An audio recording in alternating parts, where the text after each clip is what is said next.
Penny and Michaela, thank you both for your reflections today and for your leadership in our community. Good afternoon, everyone. It is customary on this day of celebration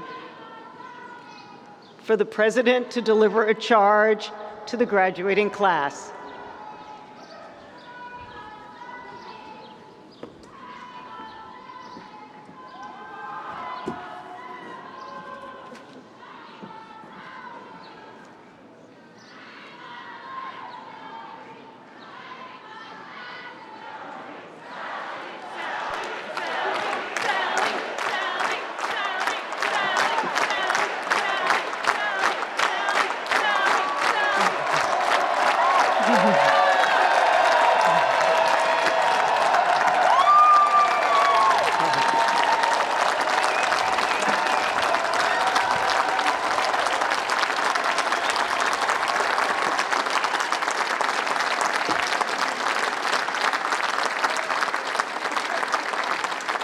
Wow, thank you, really thank you. All right. In a year when there has been so much campus turmoil, I may not be able to offer you either advice or inspiration, but I would like to acknowledge a few things that I've learned since I came to MIT 17 months ago. And I want to start by addressing your parents and your families. As all of you know, the education we offer students is famous for its depth and its rigor. And we're proud of the bursting satchel of skills and knowledge that every MIT graduate carries out into the world. But the truth is that the young people you sent us, whom you trusted us to educate and care for, were remarkable before we even met them.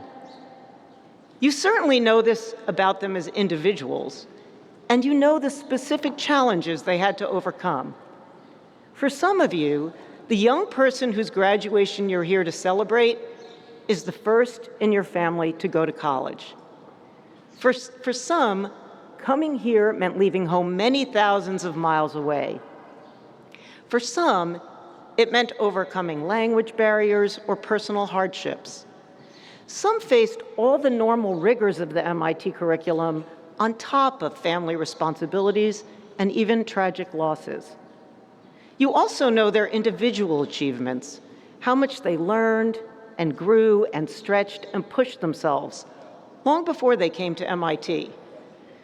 You know how delightful and inspiring and thoughtful they are.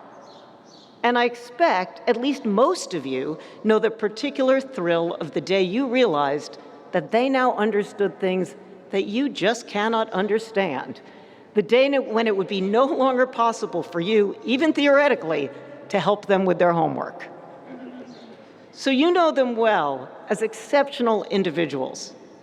But at MIT, we also get to see them all together. Taken together, in their critical mass, they are a natural wonder, as awe-inspiring as a visitation of 17-year cicadas, as miraculous as a total eclipse of the sun. It's been our privilege to teach them and to learn together with them, and we share with you the highest hopes for what they will do next. Now, to those of you graduating today, with the exception of a few master's students, nearly all of you have been part of the MIT community longer than I have. You know its culture and quality so well that they may not stand out to you anymore. But I've spent my whole career in higher education, and I have never seen a community quite like this one. A community founded on wonder and wondering why. A community whose version of March Madness is 1,000 people staring upward, spontaneously sharing the wondrous sight of a solar eclipse, and actually being able to explain it. A community that runs on an irrepressible combination of curiosity and creativity and drive. A community in which everyone you meet has something important to teach you.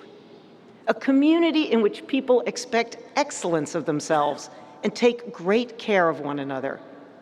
I have no doubt that you're tired of hearing how resilient you are because of the pandemic, but I mention that long drawn-out challenge as another illustration of what it means to be part of this particular community.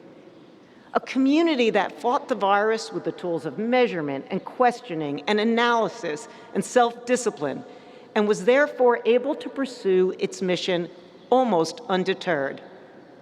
A community that understands in a deep way that the vaccines, as Nubar just said, were not some overnight miracle, but rather the final flowering of decades of work by thousands of people pushing the boundaries of fundamental science. A place that does not shy away from complexity. A place that embraces the hardest problems. You may not ever find another community like it, but I hope you'll keep us in mind as you design and invent creative communities of your own. All of you graduating here today have been tested by the repercussions of a relentless virus, by societal upheaval here, and by violent conflict and the most terrible human suffering abroad. And of course, you have been tested many, many, many times by the faculty of MIT. And MIT, an education is sort of a test of endurance, a grand P-set made of P-sets, a test made of tests. MIT is famous for testing its students, but you have tested us too from the moment you arrived to the present. You have tested our systems, our assumptions, our practices. You've revealed places where our understanding may fall short. You've shown us that we need to reflect more deeply and be willing to assess and reconsider long-held beliefs. In short, the institute you are graduating from is, thanks in part to you, always reflecting, always changing, and I take that as your charge to us. So thank you, congratulations, and best wishes to each of you for a wonderful future.